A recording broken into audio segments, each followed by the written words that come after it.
Support for the Digging Deep ATVMX podcast is brought to you by Manscaped, the best in men's below-the-waist grooming. Manscaped offers precision-engineered tools for your family jewels, providing you with the best tools for your grooming experience. Listen up, fellas. 2020 sucked. It's almost a new year, which means new balls with our sponsor, Manscaped. If you let yourself go during quarantine in 2020, Manscaped is here to help you reboot and stay clean and shaved in 2021. Manscaped is here to give you a fresh start with their Perfect Package 3.0. Included in this brand new luxury grooming kit, which doubles as the perfect gift this holiday season, is Manscaped's new and improved Lawnmower 3.0 electric trimmer. The greatest ball hair trimmer ever created, features an anti-accident cutting-edge ceramic blade, long-lasting battery, waterproof technology, and an LED light feature to illuminate grooming areas for closer and more precise trimming. The Manscaped Perfect Package 3.0 includes literally everything you need to keep trimmed, cut-free, and smelling nice down there. Trimmers, deodorants, moisturizers, boxers, a travel bag, and more, all included in this luxury kit. 'Tis the season to Manscaped, and make sure you come out of quarantine with clean balls thanks to the Lawnmower 3.0. Get 20% off plus free shipping with code DIGGINGDEEP20 at manscaped.com. Your balls will thank you. Get 20% off and free shipping with code DIGGINGDEEP20 at manscaped.com. That's 20% off with free shipping at manscaped.com by using code DIGGINGDEEP20.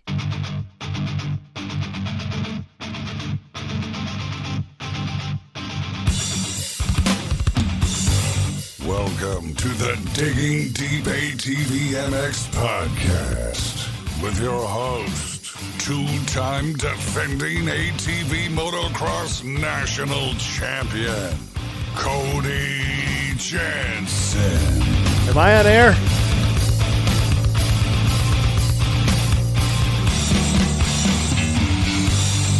What's up, everybody? We're back. I'm your host, Cody Janssen, and welcome to a very special episode number 40 of the Digging Deep ATVMX podcast, presented by our title sponsor, CST Tires, available for purchase at shop.csttires.com.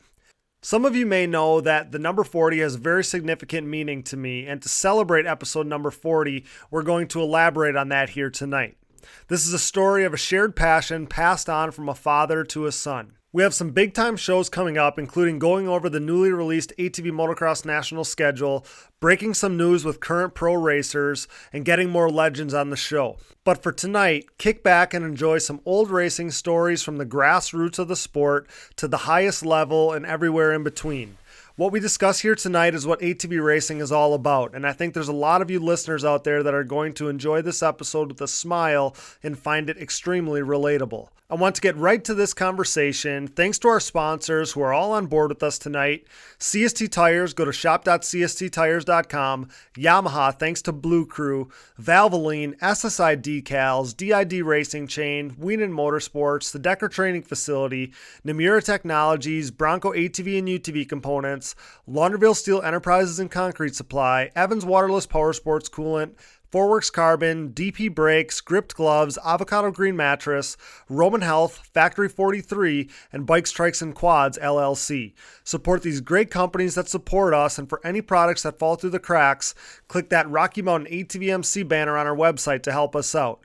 Whatever off-road gear or parts you need, Rocky Mountain ATVMC has you covered. So before you buy, click that Rocky Mountain ATVMC banner on our website to help us out.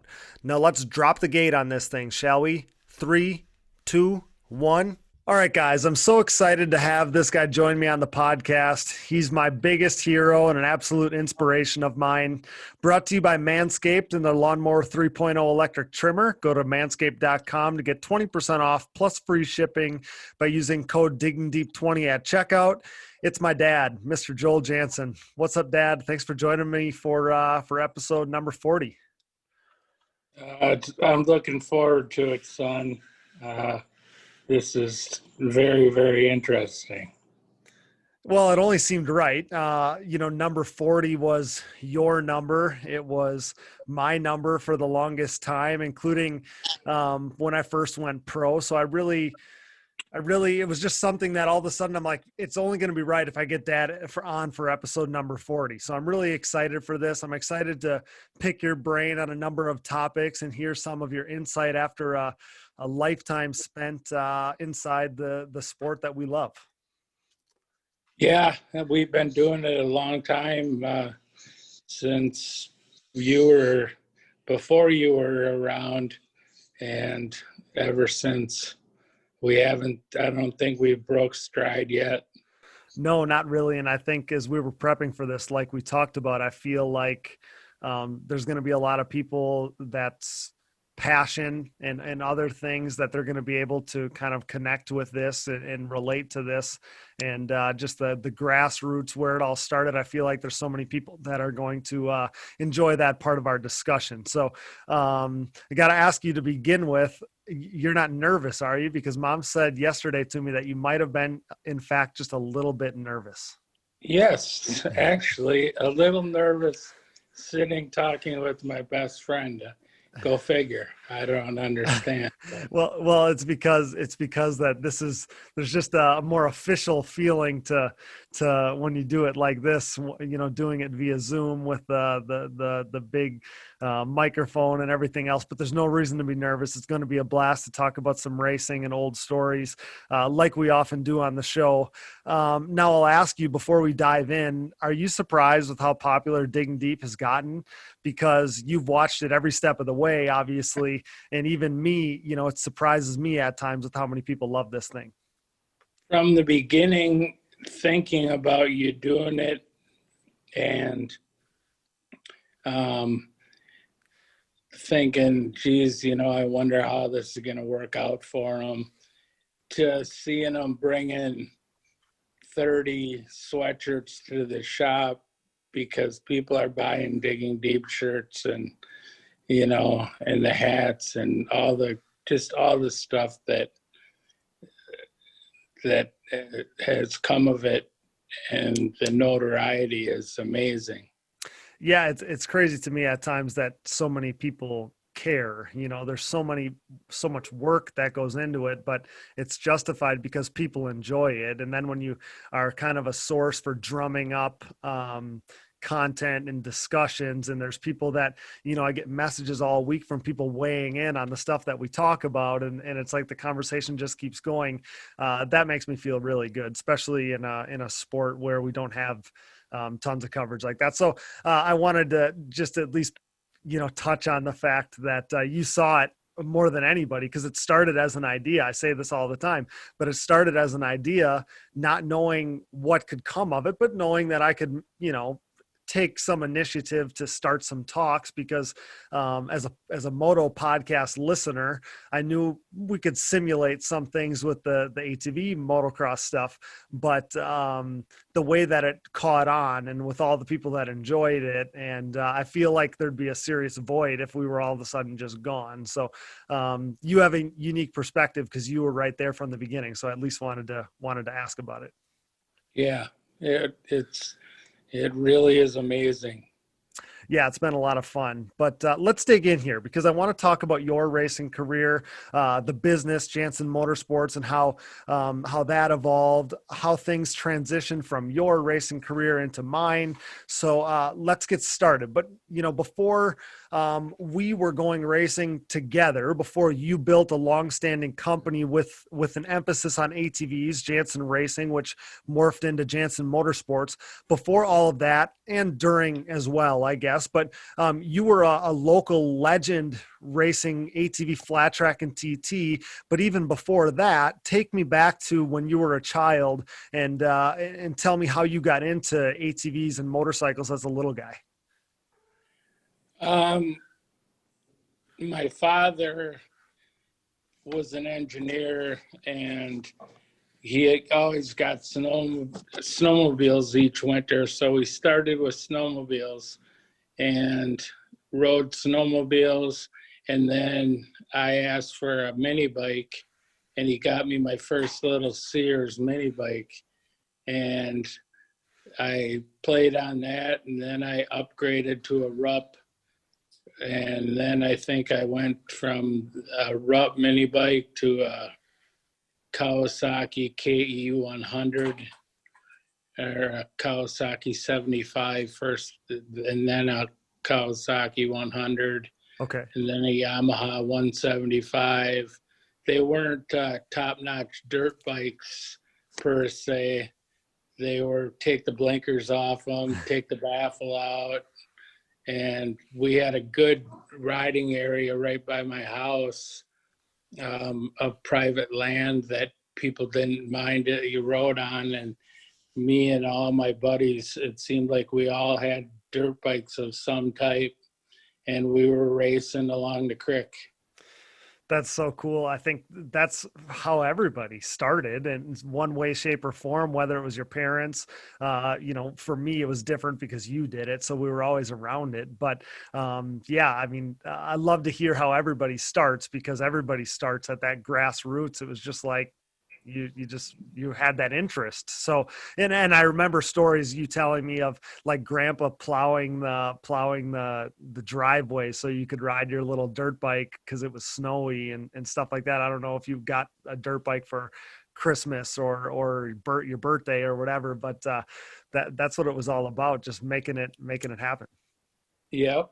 And then he took me to the Yamaha shop and bought me my first 1981 Tri-Moto 175, and that's when it all became ATVs or ATCs. Yep. Three-wheeler stuff and then four-wheeler stuff. There's so many people of your generation and your age that are going to enjoy hearing those stories, because I'm sure it was so much the same, because that era is still special to you to this day, because you still have that three-wheeler. That three-wheeler sits in the showroom of our office. Yeah. Today, the original owner. Yeah, that's the coolest thing. So that's how you got into riding and stuff. Obviously you were hooked on that at an early age. So as you're getting older, that interest was always there. But then how did you find yourself racing? Like, how did you find your way to racing as you got older? How did that take place?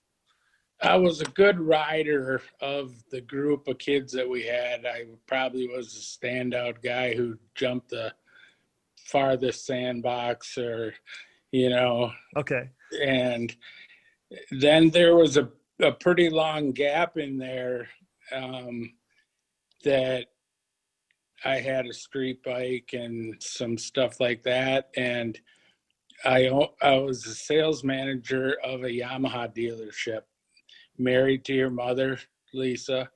And they sold Banshees at that time. And in '89, I got my first Banshee, and I bought a Blaster that same year. I was a little thinner then, and there was local races going on, and the guys at the shop would talk me into try to talk me into go racing.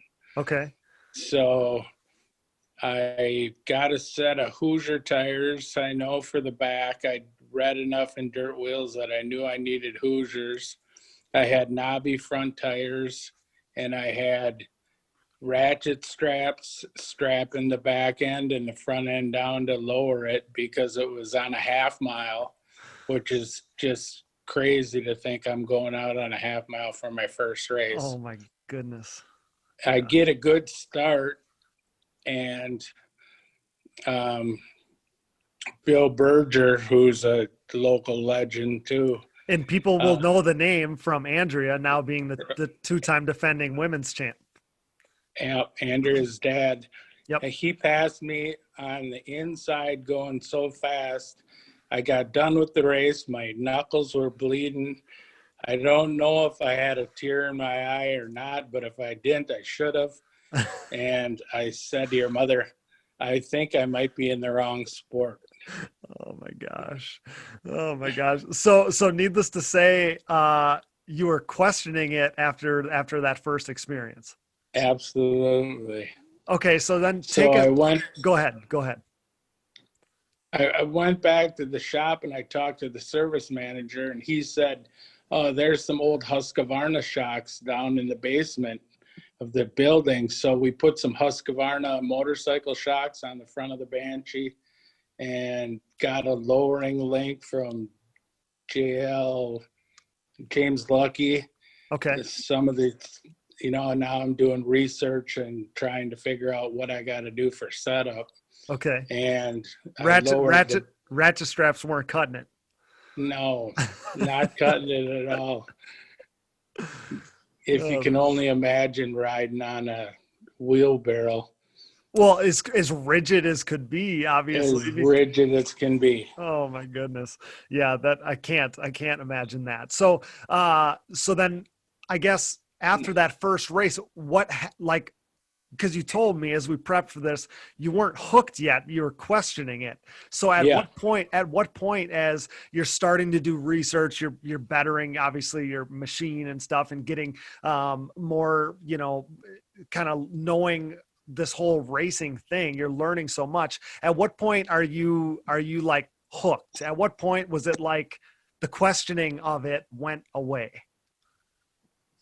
The second year that I raced, I then had some shocks. I had American Racer tires, I think at the time, on my bike.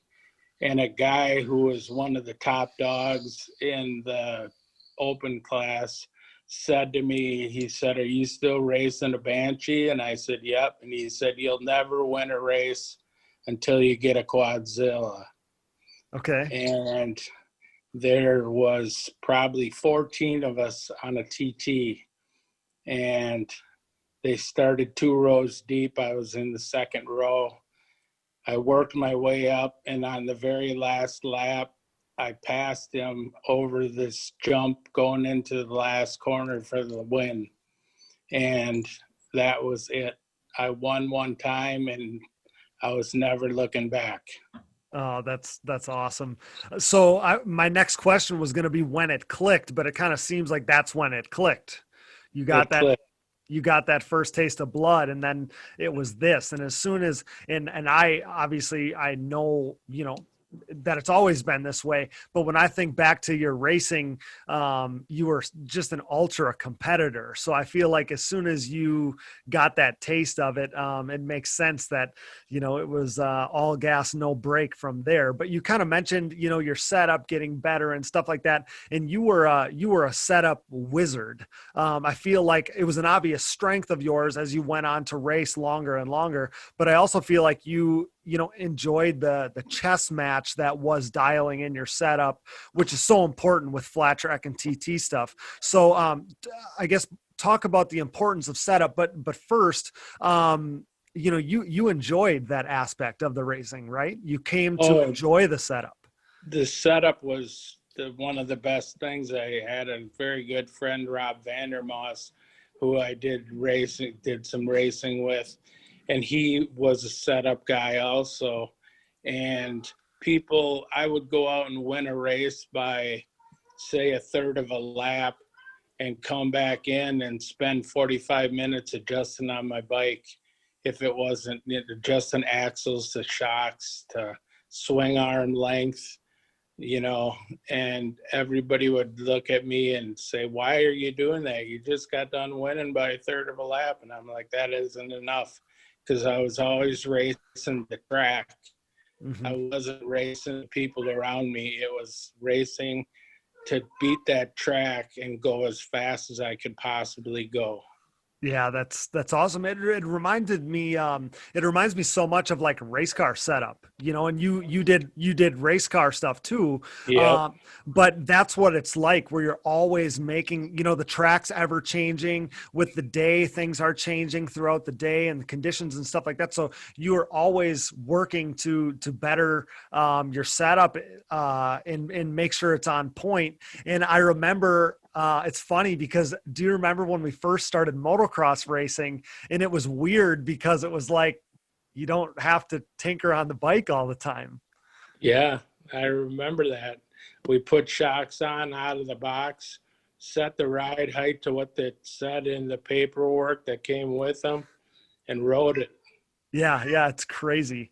Because it was just so different, so different. It was like I feel like if you're anxious or nervous, like you took it out on working, tinkering with the bike, and that wasn't something that we could do when we went motocross racing. So you talked about Rob Vandermoss, local guy, good friend. He was kind of your go-to guy as you were finding your footing in racing. Even later, as you went on into your career more and more, was there any riders that you looked up to? Anybody that you modeled your riding or racing after? Anything like that? Well, Bill Berger was always fast and a hard guy to beat, you Okay. know. But he was more on the motocross side. So I'd see him at a TT, and if I knew he was there, it was going to be a good battle. To be honest with you, when I showed up at the racetrack, by the time that I knew I had my stuff dialed, Okay. when I was prepared and ready, I wasn't worried about anybody. Yeah, and it's different. I mean, I realize times are different. You knew of the motocross or even the TT flat track, the national stuff going on at the time, but there wasn't that kind of content where you're watching videos of Gary Denton on YouTube and then being like, oh, I need to ride like this. That wasn't the case back then. So, No. right. So different times. Okay. So you're all in on the racing at this point. We're talking about, you finding your footing and becoming a really good, racer yourself. So tell me at what point you got the idea to start your own business within the sport. And I guess what did starting a business mean? Because I don't know that, the first step to it might have not been, hey, I'm starting Janssen Racing. It might have just been, you start working on the garage and then it takes shape after that. So how did that all get put into motion, and how did the first step of Janssen Motorsports or Janssen Racing start? I was a sales manager of a Yamaha dealership. I left there. I went home and I put an ad in the paper that said ice racing tires for sale. And I had a heated garage, and I was winning most all of the ice races that were going on in the studded class. And the ad didn't do anything.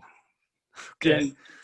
I don't think I got more than a couple sets. I was doing them for people, but I don't think the ad did anything. Sure. Yep. And so I added to it snowmobile repair because it was in the wintertime. So I added snowmobile repair. Okay. And over a period of about 3 years, we went from having a snowmobile or two in the garage and an ATV or two to having 25 of them in the backyard, on the deck, in the garage. I had 2 full-time employees, including and myself, working out of the garage. I think the neighbors got a little testy with all the people picking snowmobiles up and Sure. running Thundercats down our street. Oh, that's funny.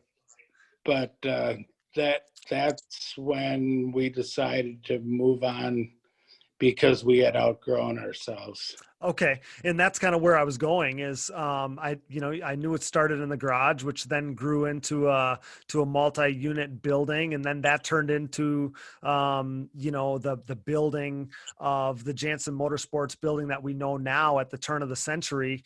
And so what was that feeling like if you jump to the year 2000, about when you got the new building?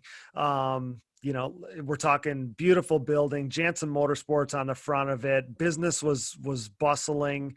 You're getting to do what you truly enjoy. Tell me about that feeling, because it had to be a pretty proud and amazing feeling. I remember, as that building was coming up, but I have to believe, man, it had to be a dream come true, just seeing that kind of dream become a reality. It was. I designed the building with my dad who's an engineer.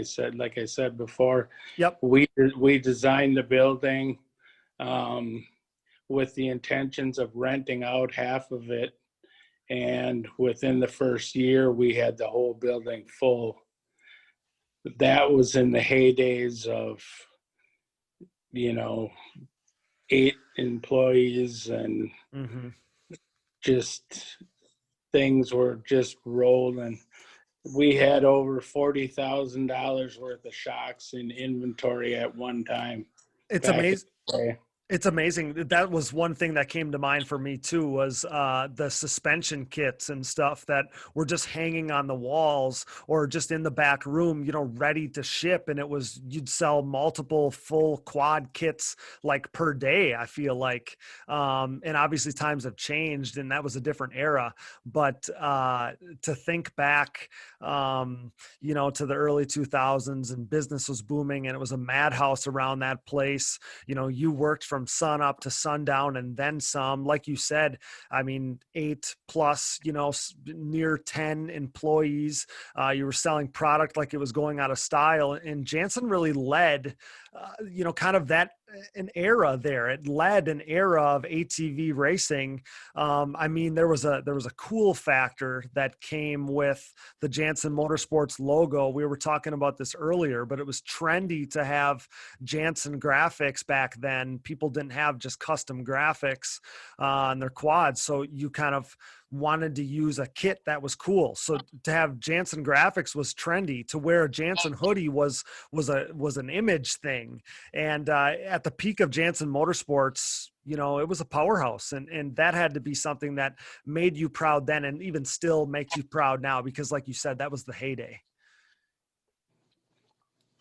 That definitely was a very, very good time to remember back on. Literally, like you said, we'd sell 5. Someone would call on the phone and want a long travel kit, and we would say, "Do you want custom Axis, or do you want Fox, or do you want Elka shocks?" Yep. And we had the shocks in stock. We had the A-arms in stock. We had the swing arms in stock. Everything was there. And guy calls up and orders $3,000 worth of stuff, and it ships the same day. Like you said, things have changed nowadays.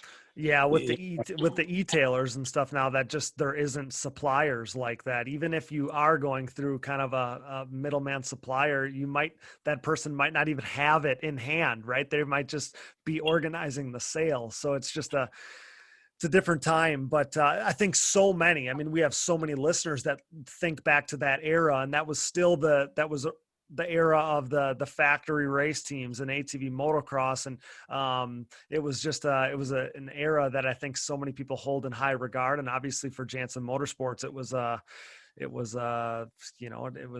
was probably, like I said, the biggest that Janssen Motorsports ever was. And I think for so many different companies within ATV racing, I feel like they could probably relate to that. Yes, if you look at a Dirt Wheels magazine from back then, we used to do a 2-page color ad, and the next page was a 2-page ad of somebody else doing the same thing. Mm-hmm. Everybody was making hay while the sun shined, and it was definitely shining back then. Absolutely. And the business went through so many phases, from, fixing snowmobiles, like you said, ATVs and motorcycles in the garage, to transitioning into becoming a hub for racing products, selling used, units and parts, bike builds. I haven't even mentioned the race engine division yet, which may have, taken the cake as the biggest phase. That's a testament to you, because you were able to mold the business into what it needed to be to survive, throughout whatever era it was in at the time, including nowadays with the rise of online retailers, like we just talked about. Janssen is still doing race engines, parts, everything like that. But now maybe the emphasis on local, tune-up jobs and stuff like that is more prevalent than, some previous eras. And we always talk about it being hard to make a living off a hobby, but you should be proud because you hustled your ass off for a lifetime. And if you didn't, we wouldn't be sitting here today still talking about this, still enjoying a sport and a lifestyle that we still, obviously love so dearly. Yeah, we're working on race engines right now, and we unloaded, you were part of my hands. Today we unloaded a snowmobile to come in for service. So we needed to change things a little bit, and we can't be ATV only, but we're still known here as ATVs, from the farmers to the racers, Mm-hmm. And that's always how it's been. I mean, I just got a picture from Jeff Robbins, great vet racer now, great, top tier pro-am A-class racer years ago. He was working on a Polaris, at his shop, and it was a leftover factory Polaris Janssen motor from 10 years ago, from a decade plus ago. And it just shows that the Janssen, that Janssen, even from back then, is still so prevalent. It's such a cool thing. And it seems like it'll be an image that kind of lasts for forever. Polaris was sending us engines right from the factory right to Janssen Motorsports, having us do them, and then we're shipping them back to Polaris. Yeah, it's what a cool memory that is, from the short-lived, Polaris motocross team. But it was so cool to have Janssen be a part of that. I remember that like it was yesterday.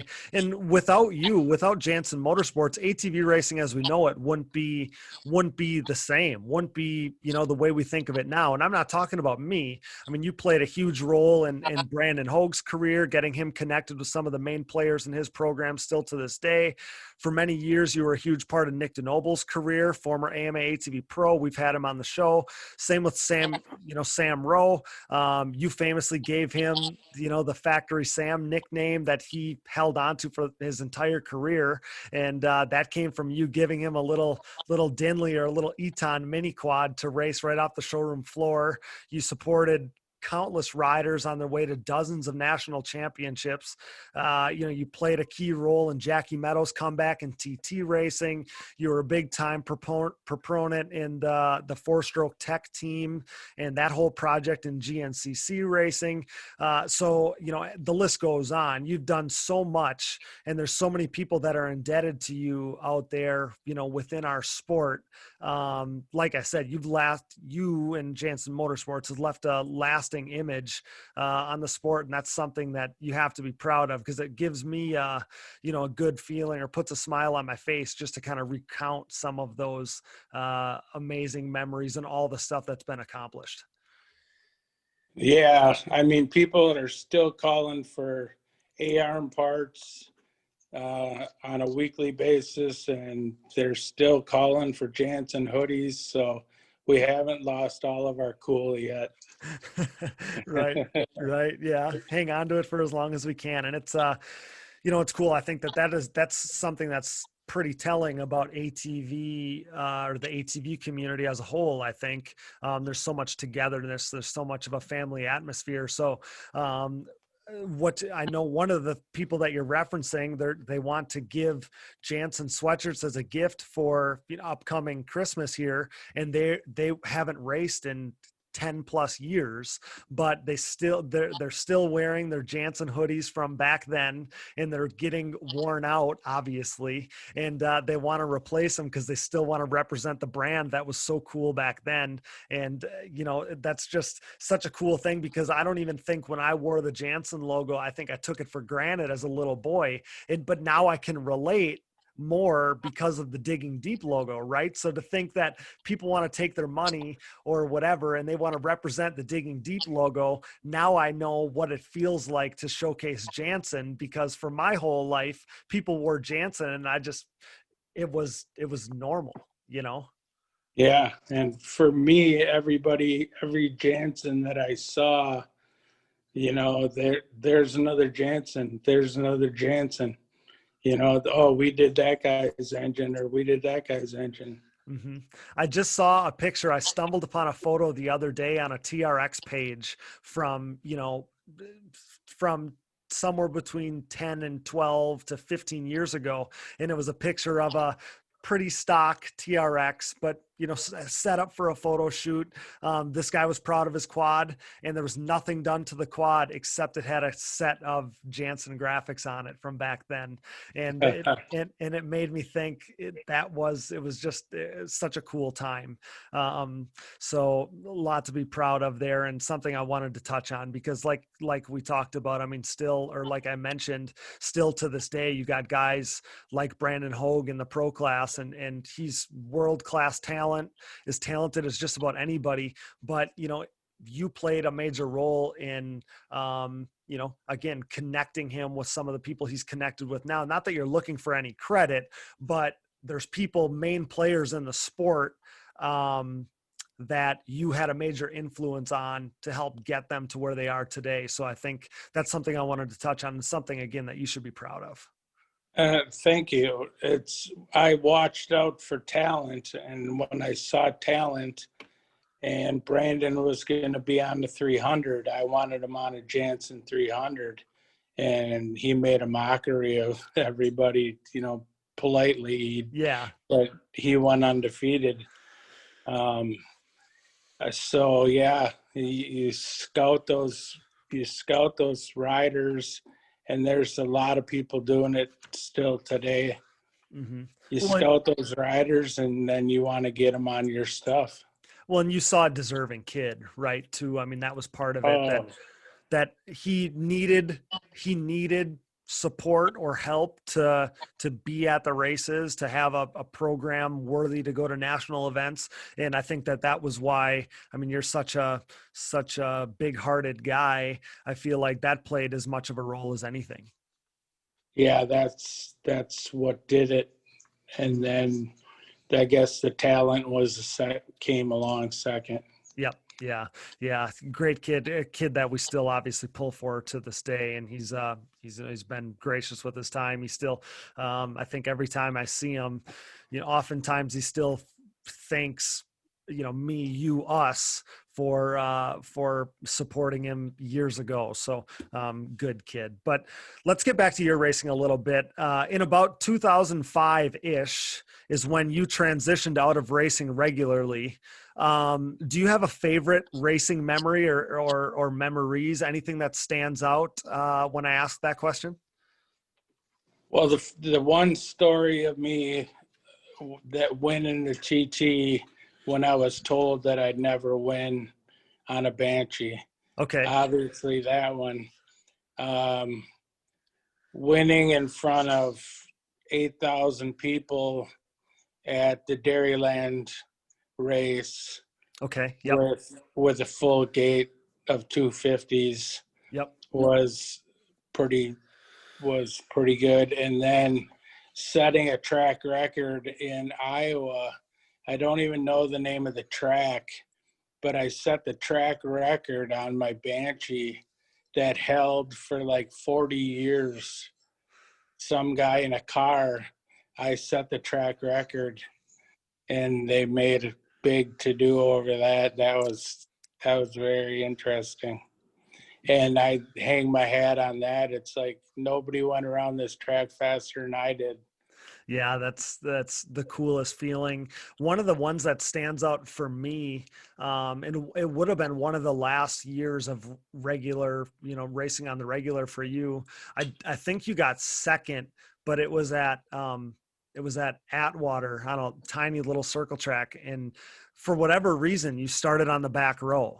and there was like 14 or 15 or 16 guys in this main event. And again, I think you got second, but this was a track that on an ATV was extremely hard to pass on to begin with. And you went from last to just about winning the damn thing. And I'll never forget that, because everybody, the way that this track is set up, it's like a little amphitheater dome, like almost, with the hillsides along the track. And everybody was watching you. And with every pass you made, it was like watching a sporting event where everybody, like, there's this anticipation. You could feel the crowd was watching you, because with every pass you got a reaction, and you just about won that thing. But I remember thinking, because I was, adolescent or, maybe not teenager yet, obviously, but, I was 11 or 12 or something. I mean, I was racing, knew what was going on, knew how difficult that was. And the way that you dominated everybody there, it was just amazing. And then, like you talked about the Dairyland, I remember that one too. And what a dominant performance that was, just yarding the field. But there's so many memories and stories. And I've told people before, I mean, it was odd. Like when I was a kid, it was odd when you didn't win, because you won so much. I mean, you won 80, 85, 90% of the races. Like but you worked on it all week. Your setup was perfect. You worked on your setup all day. Like you had the nicest stuff. I mean, it was such a great racing program. And I feel like, I mean, obviously to this day, I kind of model my own stuff after everything that I always saw you doing. If there was an evening, you were working on your quad, so it was ready for the next week. That's why, there's just so many similarities when I think back to what you were doing then, and then, what racing has turned into us, for us now, where it's always been kind of something that we always grinded at. You never took anything for granted. You never rested on your laurels. You just were always working to make, yourself, your program, your quad better. I learned that from you. So to remember how dominant you were in some of those events, it was, it's awesome to sit here and kind of bench race about it still, 15 plus years later. Yeah, it sure is. So there's no coincidence here, but about the time that you closed kind of the racing chapter is when my racing really took off. And this is something I've never asked you about before, but what was that like? Because like we just talked about, you were still dominating until you walked away. And there was no like official, I'm done racing type of thing. It was just kind of seemed like it just transitioned into, I guess my racing kind of took the front seat. But what was that like for you to take a back seat? So I could, kind of have the opportunity to chase my dreams. I got to believe that was, relatively difficult as things transitioned from you being the racer to me being the racer. Like I said, that couldn't have been easy. So tell me a little bit about those emotions, those feelings back then. Well, there were several years that you and I raced together, that you raced the little Eton and flat tracked, and I raced the big bikes. So there were times that I was working on your stuff and working on mine together, but there was just no thought process at all, no hard feelings inside, why can't I be out there? It was just and I tell this story quite often, the future of Janssen Motorsports was going to motocross, and it was going to the young person. It wasn't flat track, and it wasn't me. And I saw some potential in a little kid named Cody Janssen, and come to find out, he ended up turning a pro and running the National Series, which is higher than his dad ever did. So I'm a little shaken up, a little teary-eyed, thinking that I picked my next rider, and you were him. We'll get right back to the show, but now a word from our sponsors. And thank you for listening to these ads. Without these great companies, none of this would be possible. Show your support for the people who support us. Before Digging Deep was even a reality, back when it was just an idea, CST Tires already believed in us, which is fitting because no one believes in their tires more than I do. Our title sponsor, CST Tires, and their Pulse MXR tires continue to hook every rider strong enough and willing to grab a handful of throttle after mounting them on their ride. Used by Thomas Brown to win races and clinch a third straight Quad Cross of Nations title, Nick Janusa when he grabbed his first career Pro Class podium, and myself, Cody Janssen, as I rode my Pulse MXR fronts and white label soft compound rears to back-to-back national championships in the Junior 25 Plus class. The Pulse MXR tire, available in soft and standard compounds, offers the highest level of traction, most predictable cornering, and superior wear characteristics when compared to the competition. Visit CSTTires.com to join the CST takeover today, or prepare to be beat by someone who did. CST Tires, where passion meets the ground. Anybody that I've gotten to try them, I've heard nothing but positive things back. We're proud to be Team Blue Crew here at the Digging Deep ATV MX podcast. Why choose Yamaha? Look no further than Chad Wienen's 7 championships in the past 9 seasons aboard his Yamaha YFZ 450R. Not to mention, Yamaha is the leading OEM supporter of ATV racing, and their support of this podcast proves it. For the 2020 ATV MX season, Yamaha's Blue Crew Racer Support Program will offer payout and prize opportunities, including a chance to win a brand new YFZ 450R. For more information, head to YamahaOutdoors.com and follow them on social media at Yamaha Outdoors today. All hail Blue Crew, the #1 OEM supporter of ATV racing. For over 150 years, Valvoline has led the charge by being dedicated to constant improvement and innovation across all disciplines of racing. Valvoline has sponsored some of the greatest names in motorsports, and for the better part of a decade, I've been fortunate enough to be part of the historically great Team Valvoline. From my commuting vehicles to small engines, race quads, and everything in between, I trust nothing but Valvoline in all of my equipment.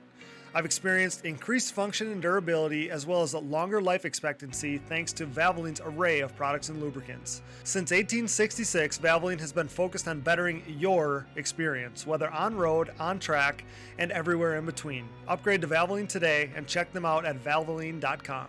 Ssi Decals is a name synonymous with ATV racing, synonymous with big-time success, and absolutely synonymous with the best-looking decals around.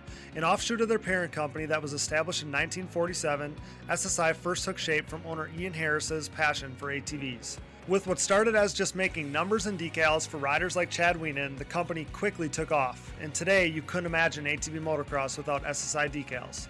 The graphics maker and designer now supports all the top teams in ATV motocross, as well as teams and riders racing GNCC, Work Series, Pro Motocross and Supercross, Canadian Pro Motocross, short course off-road trucks, UTVs, snowcross, and, oh yeah, 6-time NHRA World Champion Clay Milliken. No project is too big or too small for SSI Decals, making your identity stick with championship-level graphics. Head over to SSIDecals.com today and then maybe call the doctor because things are about to get sick. The Digging Deep ATV MX podcast is brought to you in part by DID Racing Chain and their 520 ATV2 chain. This patented X-ring chain boasts a steel alloy construction for reduced weight, increased strength, and a longer overall chain life, making it the optimal ATV racing chain. Pick up an ATV2 chain today at your local dealer or wherever DID chains are sold. Don't forget about their motocross, off-road, and street bike chains as well. Wherever you go, go with DID. Hello listeners, this is Chad Wienen, AMA ATV Pro National Champion, an owner of Wienen Motorsports and proud partner of Digging Deep ATV MX podcast. The two of us share a strong passion for ATV MX. Owning my own team gives us the ability to handpick the best products on the market for our racing program. With consistent testing, research, and development, we are confident that when choosing the products we believe in, our customers will be satisfied in building their own race program as well. We race what we sell. With brands like Fox Shocks, Walsh Racecraft, SSI Decals, Wrath Racing, and Hinson Racing, just to mention a few, go to check out WienenMotorsports.com to see the full lineup. Enter discount promo code DIGDEEP at checkout. Enough talking already. Get out and get some fresh air and go ride. Hope to see you at the track soon. We are proud to be partnered with Numira Technologies. Since 2001, Numira has led the charge in the ATV and side-by-side market, covering more applications than anyone else in the industry. Namura's advanced piston technology uses a NASA-exclusive aluminum alloy that helps to reduce expansion rates, that allows for tighter tolerances, and leads to higher overall engine performance for your machine. For more information about Namura's wide offerings of pistons, rings, gaskets, and industry-leading top-end repair kits, visit your local dealer or online at www.namura.com. Namura Technologies, pistons with an attitude. We are pleased to be partnered with Bronco ATV and UTV Components. Bronco has been an industry leader in replacement hard parts and accessories for all makes and models for over 15 years. With a catalog that includes a full line of electrical components, engine internals like rods and cylinders, all the way down to suspension parts and bearing kits, Bronco is your hard part source for whatever you need for whatever you ride. Available exclusively through distributors around the world. Visit your local dealer or online at broncoatv.com. The Digging Deep ATV MX podcast is also sponsored by DP Brakes, a longtime supporter of ATV racing and the world leader in sintered brake technology. DP has been dominating the ATV world for decades by supporting the best four-wheeled racers on the planet. 2020 is no different, with an impressive lineup including Joel Hetrick and Phoenix Racing Honda Team, Cody Janssen and his Junior 25+ National Championship, Baldwin Motorsports, Nick Januza, Wesley Wolf, and much more in the ATV motocross. In GNCC Racing, DP has 16 of the top 17 pros heading into 2020. This includes the champ Walker Fowler, Bryson Neal, Chris Borich, Cole Richardson, Jared McClure, Adam McGill, and more. These riders continue to appreciate the high performance and impressive durability that their DP brakes have to offer, products that ultimately help place them on the top of the podium. Available at www.dp-brakes.com. Purchase at your local dealer or message us for the contact info today. What are you waiting for? Join the best ATV riders in the world on DP Brakes. Forworks Carbon's innovative lightweight products include top-notch seat covers, carbon fiber, and plastic hoods, gas tank covers, exhaust shields, shock guards, and much more. Whether you have an ATV, UTV, or snowmobile, Forworks has the goodies that will improve your ride and make you salivate. We trust Forworks for increased function and a sexier look, and you should too. Forworks Carbon, always working hard to bring high quality and innovative parts to the market. Check them out today at fwcarbon.com. Just like the sport of ATV motocross as a whole, our Digging Deep community is brought together by the love for racing that we all share. Our sport is compiled of many great people, and leading that charge is the Launderville family at Launderville Steel Enterprises and Concrete Supply. This racing-owned family business is a steel and concrete supplier serving the entire United States. Launderville Steel is a full-service steel supplier of new and surplus steel, aluminum, and stainless steel products, headlined by their 4130 chromoly tubing and plate used in the building of chassis for ATVs and UTVs, off-road truck racing, late model dirt and pro tractor pulling series, drag racing, and more. Launderville Steel loves their racing just as much as we do, but don't forget about their concrete division as well. With over 25 years of experience, the concrete division can supply everything you need to complete your next business or personal project. Their central Midwest location enables LSE to easily serve customers across the United States. For a quote, additional info, answers to more of your questions, or to talk a little racing, head over to laundervillesteel.com or give them a call today. We are proud to be partnered with yet another racer-owned company. Thank you, Launderville Steel Enterprises and Concrete Supply. We are proud to be partnered with Gripped Gloves. Gripped is an ATV rider-owned and operated brand with the rider in mind and the goal of keeping costs affordable. The Michigan-based family operation recognizes riders' desire to showcase their identity.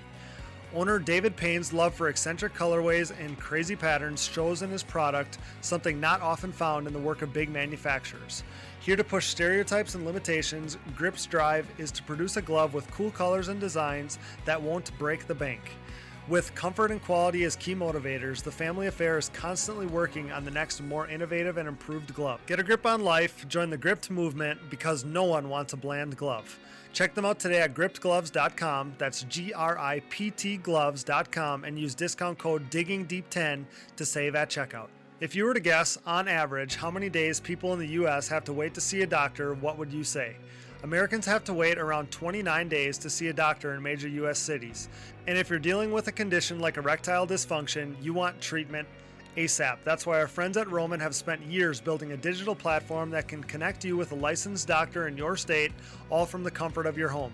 Roman makes it convenient to get the treatment you need on your schedule. Just grab your phone or computer, complete a free online visit, and you'll hear back from a U.S. licensed physician within 24 hours. If the doctor decides that treatment is right for you, Roman's Pharmacy can ship your medication to you with free 2-day shipping. You also get free unlimited follow-ups with your doctor anytime you have questions or want to adjust your treatment plan. With Roman, there are no commitments and you can cancel anytime. So if you're struggling with ED, go to getroman.com/digging for your free online visit and free 2-day shipping. That's getroman.com/digging for your free online visit and free 2-day shipping. We are also proud of our partnership with Factory 43. Factory 43 was born in 2007, making Nerf bars for the Suzuki LTR, Honda TRX 450R, and Yamaha's YFZ 450. The brand soon added bumpers and grab bars, and for years now has offered parts for all sport quads. The racer-owned company strives to offer a quality product that installs easy, looks good, and holds up over time. For 2020, Factory 43 is the aluminum parts choice of the Phoenix Racing Team, providing riders like Joel Hetrick, Jeffrey Rastrelli, Chris Borich, and Grayson Eller with the motocross and cross-country versions of their Evo Nerf bar and MX-style front bumpers. Head over to factory43atv.com to see their full line of products. Thanks to Factory 43. We are excited to dig deep with the support of Bikes, Trikes, and Quads, LLC. Celebrating their 10-year anniversary this May, the company was started by former racers selling three-wheeler parts out of a barn in upstate New York. Through hard work, accompanied by offering great service to their customers, BTQ LLC now has over 40,000 new and used parts in stock. But they haven't forgotten their roots, still offering used OEM parts for three-wheelers, dirt bikes, ATVs, and side-by-sides. Parts are in stock and ready to ship with delivery within 3 days, including free shipping on orders over $50. Use discount code ATVMX at www.btqllc.com for $10 off orders of $50 or more. We're grateful to have Bikes, Trikes, and Quads LLC digging deep with us. Support our industry's grassroots businesses. Thank you, BTQ LLC. The Decker Training Facility at County Line MX is now open. This premier motocross training compound is located in beautiful Fountain, Florida, about a 40-minute drive from Panama City Beach. Their rapidly growing facility consists of a pro-level national track, amateur and youth tracks, woods loop, and mountain bike trails. Everything you need to train comfortably all winter long is available on site, including private cabins, a full gym, RV hookups, bathhouses, garage, dump station, wash bays, and more. With accommodations for riders across the country and around the world, the Decker Training Facility will help you become the best rider you can be. Sign up for a group training session or a private lesson with nationally ranked pros. Train tougher, smarter, and harder this off-season at one of Florida's most luxurious facilities. For more information, go to DeckerTrainingFacility.com or find them on Facebook and Instagram. Decker Training Facility, your elite training experience. We are proud to be partnered with Avocado Green Mattresses. We all know that sleep and rest are an important part of any athlete's routine. Avocado's line of natural mattresses and pillows provide exactly the support you need to ensure you perform at your best while doing the best for the planet. The Avocado mattress offers zoned back support with an internal support unit, meaning whether you are recovering from a hard day of riding or relaxing on a Sunday morning, you will be experiencing next level comfort. You can rest in peace knowing the components in your mattress and pillow are non-toxic, natural, and sustainably sourced. And getting your Avocado Green mattress could not be any easier. They offer a 100-night sleep trial, free shipping and return pickups, and a 25-year warranty. And if that wasn't enough, rest assured knowing they have 5-star ratings by verified customers, including some of the Digging Deep staff. Step up your sleep game by visiting avocadomattress.com. Thanks for listening, and remember to support our partners. Now back to the show. It's an arduous process. You could never tally up the time or the effort exerted in our racing between the two of us. You could never add up all the dollars spent. You probably wouldn't want to know that number, I'm sure. But at the end of the day, for the last 20 years, literally, we've put all of our effort into racing together. And for that alone, it's all worth it. The memories, I say this all the time, but the memories, the life lessons, the skills, the time spent together, all of it, I wouldn't trade that for the world. It's priceless. And, you know, you kind of sit back and think you're so damn grateful for all the things that kind of aligned for that path to become the path that you took and then led me on. And then we chose to take together. You know, obviously I hope you feel the same way, and I'm sure you do, but, you know, it's just priceless. The memories and everything like that. It's my whole life, you know, it's our whole lives. We dedicated our whole lives to it. Yeah, if I didn't think that you were trying 100%, I wouldn't have been behind you 100%. But there was never a time from when you got on the 300, I would say, when you got on the 300 till you retired, or I shouldn't say that, till you finished this season as a national champion, that I've seen anything that makes me think, wow, he's dogging it, because you don't dog it. Right. Well, and you just, from a little boy, that's all I wanted to do. You know, I mean, they say your father is your first hero, and you were. So when you're growing up, I mean, you just want to do exactly what dad does. So dad's the baddest, you know, rider in the state of Wisconsin. So that's what you want to do. You want to be just like dad.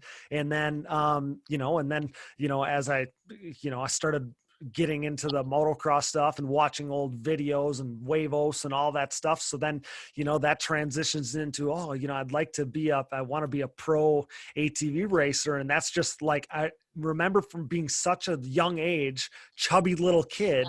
And that's all I wanted to do. And maybe, and I've said this on the show before, I had never said it, to anybody else, or I never said it at any other time, but if I had one biggest flaw, I think it was that I loved it so much, so that for so many years I was obsessed with watching these videos and following the pros and all that stuff. I think that was the only thing that maybe I did wrong, was by the time I was racing with these, you know, guys, when I went pro and stuff, I was still crazy fan of them at the same time. So maybe that's the only thing that I did wrong. But I mean, yeah, like I loved it. You know, went from that, you know, I always liked my stuff perfectly clean. I liked taking care of it. I loved taking care of what I had, keeping it nice, but I wasn't into like working on the machines and stuff like that. And obviously that changed, you know, down the stretch, you know, into my pro career, and then even way more after my pro career. Just enjoying all of it. I mean, I always enjoyed the training aspect of it, but, you know, and then I became, you know, really enjoying the acquiring of sponsorship, and then doing my own PR work and selling myself, my racing program kind of as a business. And then, you know, you kind of taught me to enjoy the working on the machines and working in the shop. And down the stretch, I mean, in recent years, in the last 3, 4, 5, 6 plus, I enjoy the shop work as much as anything. And then, you know, you talk about traveling, which isn't always the funnest thing, but traveling together to, you know, it's like because during our pro career, we had mechanics that traveled to the races with us and stuff. And as we shrunk that down, and it became basically just, you know, you and me working on our stuff with our right-hand man, Dan. So it's you, me, Mom, you know, and now Brooke going to the races. And it's like, you pack up your little race program, you stuff it in a trailer. It's you know, you want to have, just like you said, getting all your I's dotted and your T's crossed, and you take your little program that you build and you go to the races. Now for us, it's national events, and you put it against the other guys. And I feel like that's just such a fun thought. It's such an awesome thing. And again, like we talked about, I mean, the stuff that I've learned, the way that, you know, it put my life from such an early age on the straight and narrow path, obviously led by you, the way, you showed me the way to live, but just everything that ATV racing meant to you, trickled down to meaning to me. And, that's why I tell people all the time, like, ATV racing has been my life for so long, but it's not because of just the racing part. It's everything that I learned from it. It's what it meant to me. It was my motivation, to, like I said, be a good kid, make the right choices, do good in school, all those things. And I feel like some of the reason why I wanted to talk about some of this stuff is I think some people are going to be able to relate, and hopefully it shows the whole picture to some people that maybe aren't there yet or don't see it the way that we do. It's just a whole package deal. Yes. It's the family. Mm-hmm. And it was, even when we had mechanics coming with us, they were all part of the family. Mm-hmm. That's one of the biggest parts of our racing is that there's no hollering, there's no screaming, there's no anything in our trailer. We get along, we do what we have to do.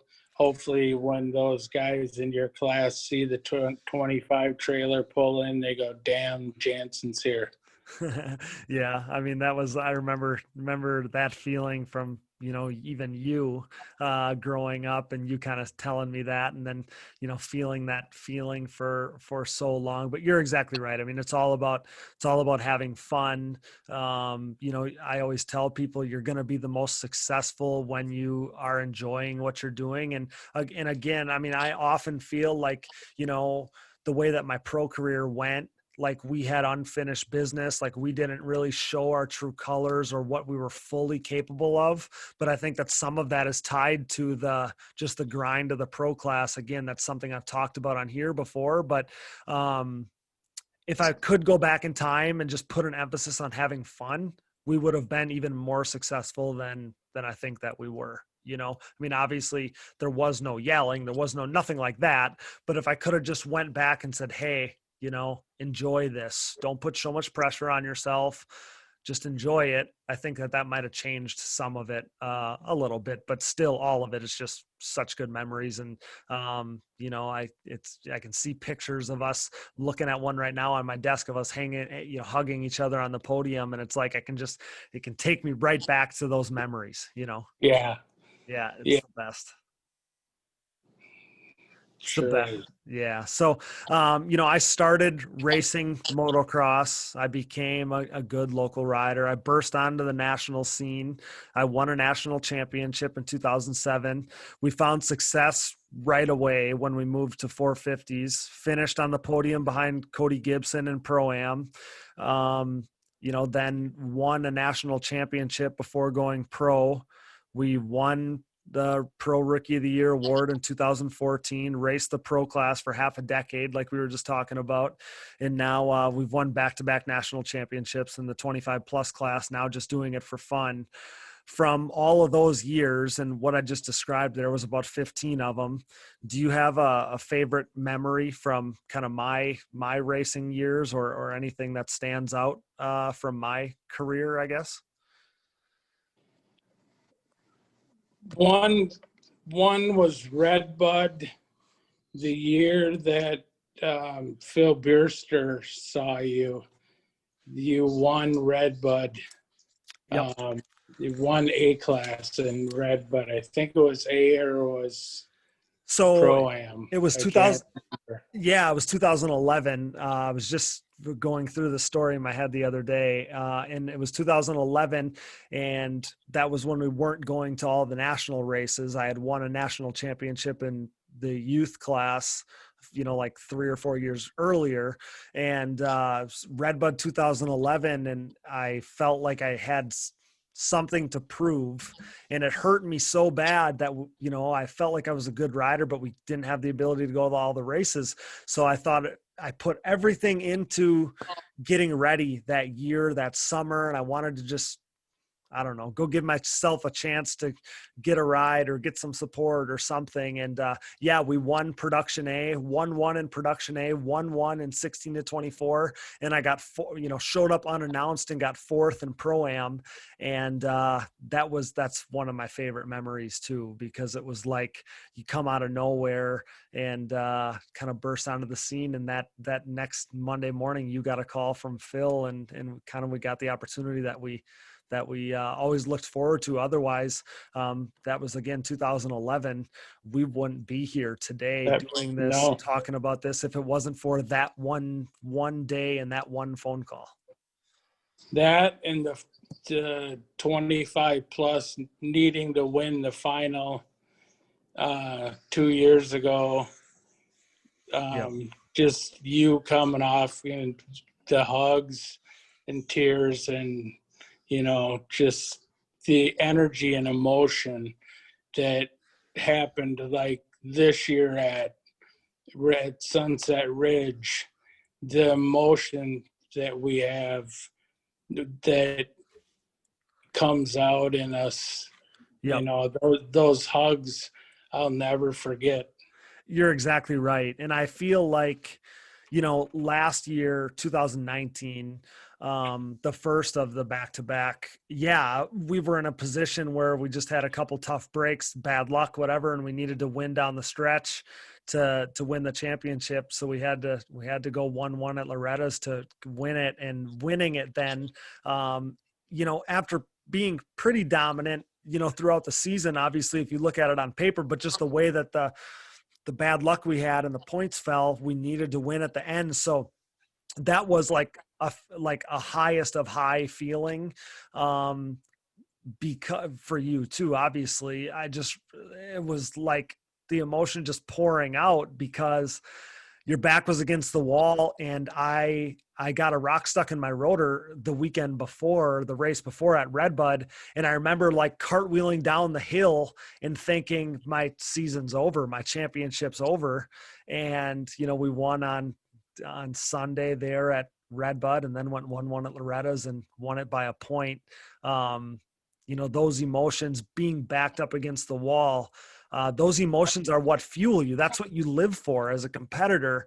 And then when you share it, nobody sees it like you do, because you're my right-hand man. You're the one that's part of this program with me. So when you get to feel that feeling, those emotions, and celebrate with the only people that know everything you put into it, that's what makes that so special. Same with, like you said, this year at Sunset, that was our first moto win, and then it became the overall win of the year. But it was different this year because you don't go up on the podium. But I just remember rounding that corner with my hand up in the air and seeing you guys and the emotion that you had, and Brooks jumping up and down. Your hands are both in the air and that big smile. I mean, that's what we live for as competitors. That's what, for so many years, being in the gym or running on the treadmill, doing all your training, that one emotion is whatever you want to say, that's the best drug on earth, right? That's the best natural high anybody could ever feel, at least as a competitor, is that feeling that you have in that moment. And then seeing those emotions, those smiles, that happiness on your face too, that's what makes it so special, Yep. Exactly. Same thing as we were talking about before we came on, when I said, do you have any, favorite memories from my career? It was that same track. This year was 2020. Back in 2006, I won, we showed up and we won, our first national moto there on a 300EX. Nobody knew who we were. And, everybody thought that how could somebody show up unannounced and beat the kids that have been dominating the class all year long. And it's funny because on Saturday, I remember this like it was yesterday. And on Saturday, we got sixth, and I thought I was going to do really well. And you had told me, hey, you're going to have to ride outside your comfort zone, and you're going to have to take it up a notch if you want to do as good as you want to do. And I remember we took the very inside gate. I remember it like it was yesterday. We ripped a whole shot, and I rode, at what I thought was my limit or right at my comfort zone line or right outside of it.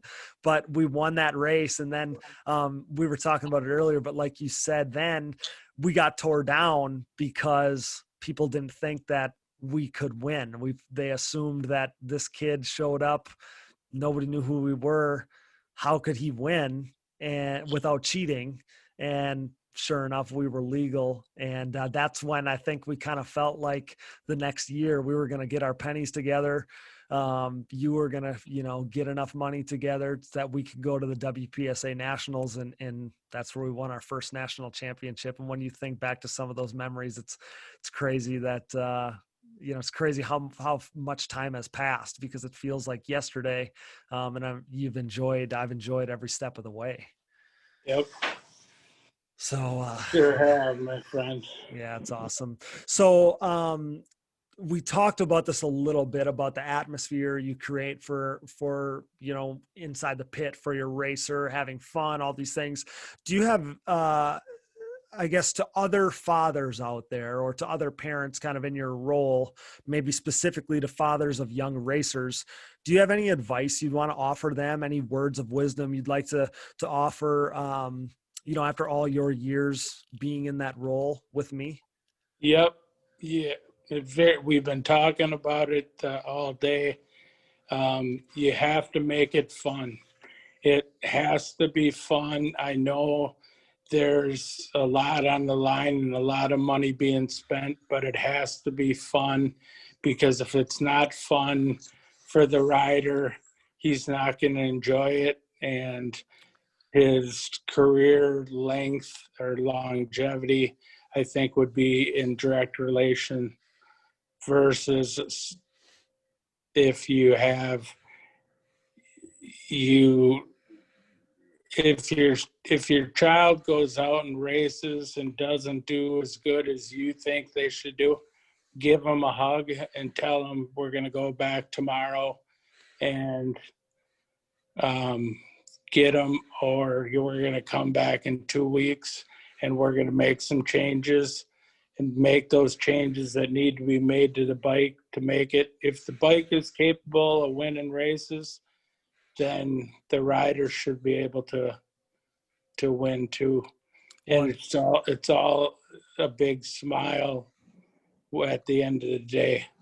And like you kind of touched on earlier, it's so much is about effort too, right? Whether you're first or last, if you're trying your hardest, if you're doing your best, keep an emphasis on fun, and eventually you'll find success. I mean, there's no other way about it. That's how we've kind of always went about it. We've seen so many racers stop racing, or seen so many of the stereotypical kind of yelling at a young racer or whatever, and you just kind of cringe because nothing good is going to come of that.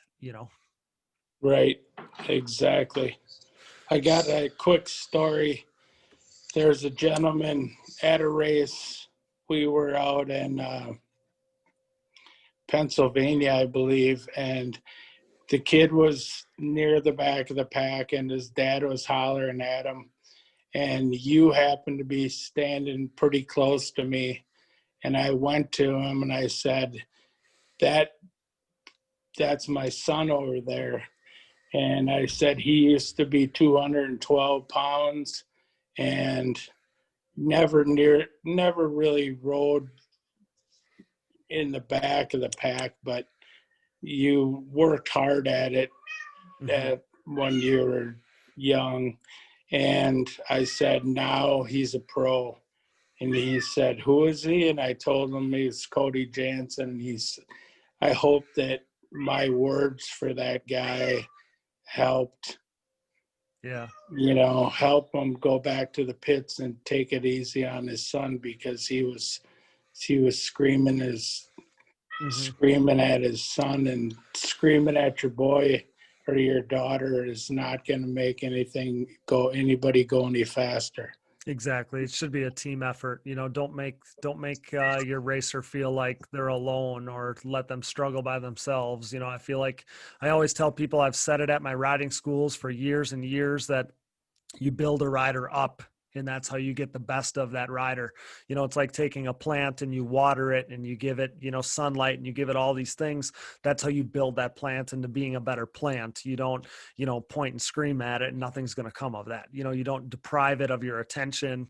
Nothing good's going to come of that. So, I'm super, super happy I could ask you that question, and obviously great insight. So before I let you go, as we kind of wrap this thing up, this has been so much fun.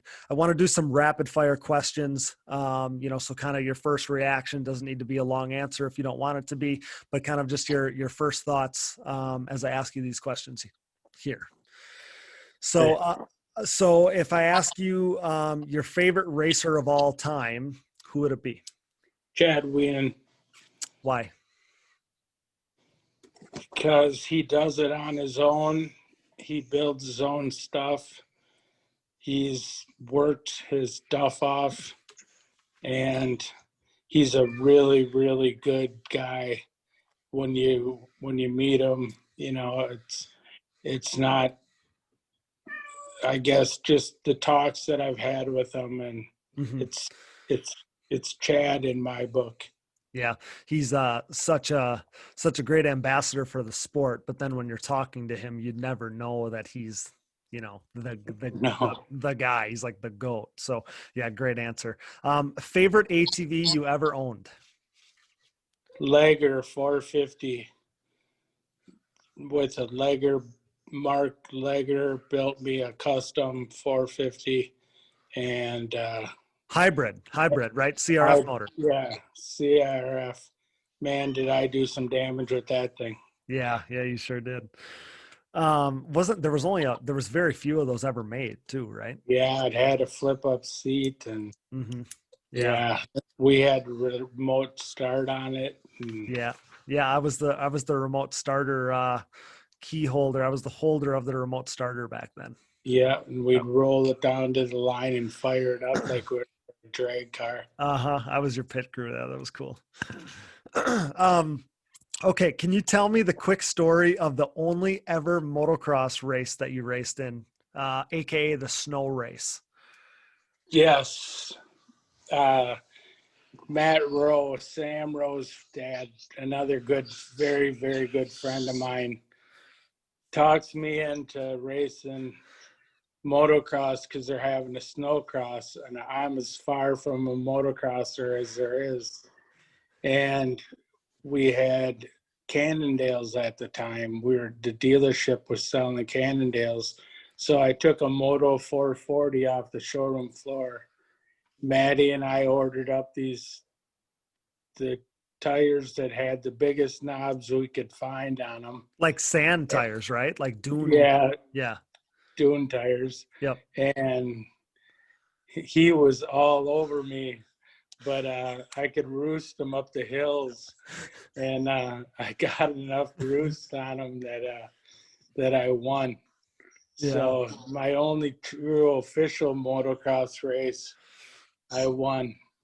Yeah, and for anybody that knows, I mean, you'd use the saying, "I was scared to jump off a curb." So for you to win that motocross race was a big deal. It was a big deal. Yeah, that's cool. Okay, if you could only choose one, DS 650 or Raptor 660? Raptor 660. Which you had both. I had both, but the DS was just too big. I had one at the shop a couple of weeks ago and sat on it and thought, oh my God, I used to try to race one of these. I thought the same thing. It's so big. It's not even like a quad. It's like a, I don't know what it is, but it's like a mountain. But the seat, when I look at it now, the seat is like a straight up Wave Runner seat. Yeah. The thing is so big. Yep.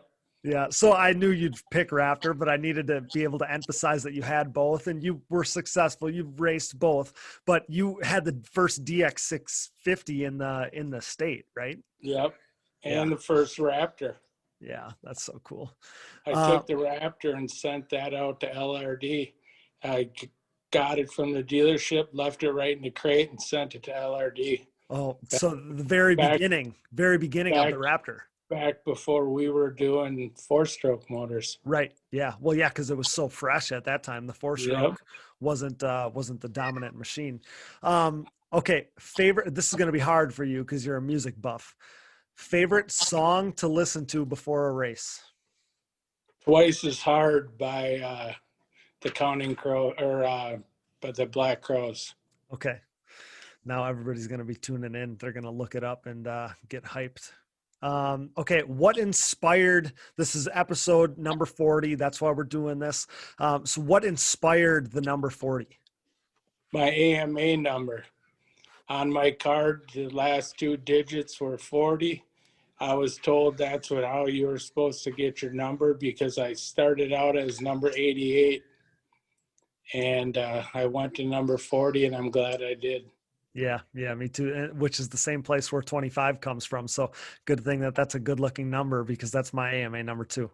And they can't take it away. Right. Which yes, we've had these conversations, you and I have so many times, but yes, like, in a very basic sense, like the 25, if that's your AMA number, or 40, which is your AMA number, then you should never have to run an X. Like that's how the rule used to be. Like that's your number. You hold it because it's your AMA number. So, yeah, I mean, that's good thing 40 and 25 are both good looking numbers, other than something with, I don't know. I don't like numbers that don't look balanced. You know, I can't think of a one right off my top of my head, but yeah. So awesome. Again, the 40 became such a cool thing too. Like when I couldn't have 25 when I went pro, to use your old number going pro. I mean, all of that's just such great memories for me. Yeah. So cool significance with the number 40. As a racer, how do you think you are remembered? I think that I'm remembered locally as a guy to beat. Yep. That's all that needs to be said, because I couldn't have said it any better. Okay, go ahead. I got an email from a guy, sent me a picture. He was a half a lap down at Atwater, and he said, following Joel Janssen. He was in second, and he was a half a lap behind. Oh, wow. That's cool. And last one I have, as a supporter, similar to the last question, as a supporter of ATV racing, how would you want to be remembered? A guy that spent a lot of time helping kids, parents, families to get to this spot where they are. And the list is way too long for us to even go over, but people that made it to the pro class or made it to C class that were part of our group, the Janssen Outlaws. Yeah, it was a unforgettable time, and I think that you know, you're still doing so much good for the sport to this day. I think you know, someday you're going to be remembered as somebody that gave their whole being to the sport of ATV racing. So you should feel really good about that. Thank you. I hope someday that comes up. Yeah. Awesome, Dad. Well, you know, they say that your father is always your first hero. I've said it already on the show here, but I'm 28 years old and I can say that you're still mine. You know, I'm so proud of all that you've done. We've covered it all here. I'm proud to be your son. You taught me the essence of hard work. You showed me what it's like to, you know, to live a sober lifestyle, something I've done every single day of my 28 years on this earth. You know, you showed me what it's like to be passionate about something racing, just like we talked about for over an hour now. You showed me how to be a good man. The list goes on without end. I love you to death. I can't thank you enough for coming on the podcast to talk about all this stuff. And it's just been a dream come true. This has been really fun. And I'm glad that you were able to come on for episode number 40. I hope that I get to come on again. This was a blast. I feel it as good as I've felt in a long time right now. Yeah, I'm glad we had a lot of fun, and we could talk racing until the cows come home. So we'll have to get you. So we'll have to get you back on. We'll have to talk about some racing, current racing, and stuff like that. It'd be a lot of fun. Yep. Awesome, Dad. Well, thanks so much. That's Joel Janssen, my dad, who's brought to you by Manscaped. Use code DiggingDeep20 for 20% off at manscaped.com. Thanks again, Dad. Love you. Love you. What an episode. I hope you enjoyed this one because it was special to me to make this happen. I think there were a lot of great messages in there, and if we were able to affect even one listener in a positive way, then we did something right. Thank you guys so much for listening. It means the world to me. Major thanks to tonight's guest, my father, Joel Janssen, for joining us. Thanks as well to producer Dallas Janssen, my brother, who always finds the time. Thanks to Brooke. Thanks to AMA official Harv Whipple.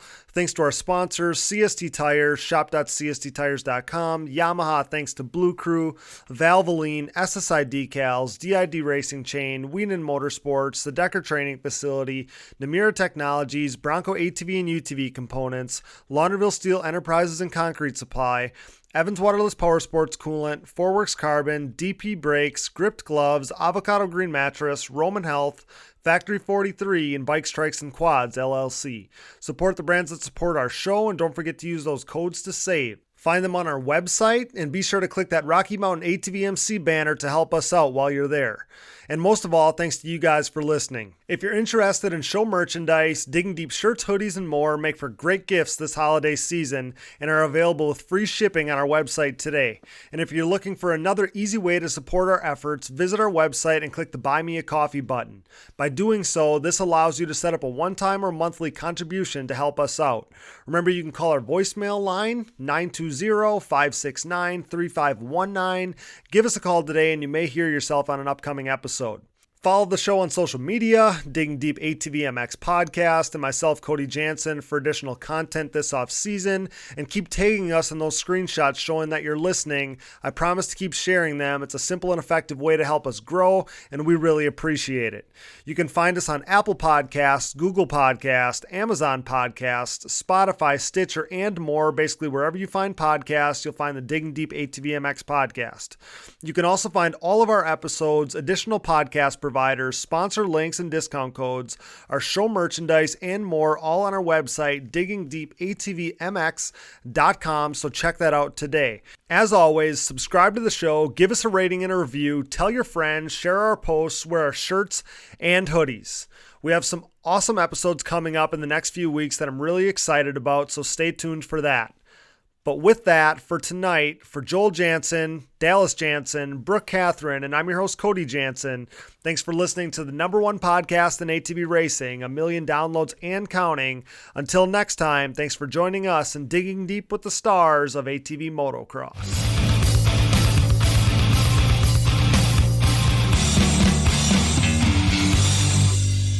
Those guys were hauling ass, for real. I remember watching Doug Gus, I don't know who it was, Steel City, running the same times Friday afternoon as James Stewart was on Sunday back then at Steel City. I would need to check this out. I'm dead serious. It was mental. I've never seen quads go that fast. It's not easy, Steve. It's not easy. Listen, JB, I don't want to hear. It's not easy. I don't want to hear. Quadlers are freaking gnarly. You don't chew Big Red. Then what the? Support for the Digging Deep ATVMX podcast is brought to you by Manscaped, the best in men's below-the-waist grooming. Manscaped offers precision-engineered tools for your family jewels, providing you with the best tools for your grooming experience. Listen up, fellas. 2020 sucked. It's almost a new year, which means new balls with our sponsor, Manscaped. If you let yourself go during quarantine in 2020, Manscaped is here to help you reboot and stay clean and shaved in 2021. Manscaped is here to give you a fresh start with their Perfect Package 3.0. Included in this brand new luxury grooming kit, which doubles as the perfect gift this holiday season, is Manscaped's new and improved Lawnmower 3.0 electric trimmer. The greatest ball hair trimmer ever created, features an anti-accident cutting-edge ceramic blade, long-lasting battery, waterproof technology, and an LED light feature to illuminate grooming areas for closer and more precise trimming. The Manscaped Perfect Package 3.0 includes literally everything you need to keep trimmed, cut-free, and smelling nice down there. Trimmers, deodorants, moisturizers, boxers, a travel bag, and more, all included in this luxury kit. 'Tis the season to Manscaped, and make sure you come out of quarantine with clean balls thanks to the Lawnmower 3.0. Get 20% off plus free shipping with code DIGGINGDEEP20 at manscaped.com. Your balls will thank you. Get 20% off and free shipping with code DIGGINGDEEP20 at manscaped.com. That's 20% off with free shipping at manscaped.com by using code DIGGINGDEEP20.